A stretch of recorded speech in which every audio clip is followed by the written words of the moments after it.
Ang pinaka-progressive na leader sa Africa ay napatay ng sariling tiwala sa teknolohiya taong 1975, Maputo, Mozambique. Isang Marxist na revolusyonista ang naging presidente pagkatapos ng mahabang digmaan laban sa Portugal.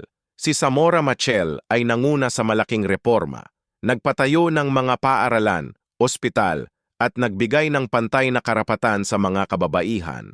Ang kanyang bansa ay naging modelo ng pagbabago sa buong kontinente. Sa loob ng 10 taon, maraming beses siyang naging target ng mga assassination attempt mula sa South Africa at Rhodesia.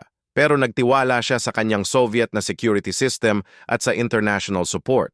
Ngunit ang mga kalaban niya ay may mas advanced na plano. October 19, 1986.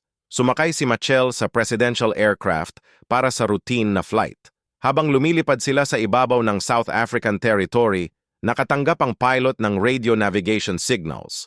Sumunod ang eroplano sa mga signal, hindi alam na fake ang mga ito. Bumagsak ang aircraft sa mga bundok, namatay si Machel kaagad.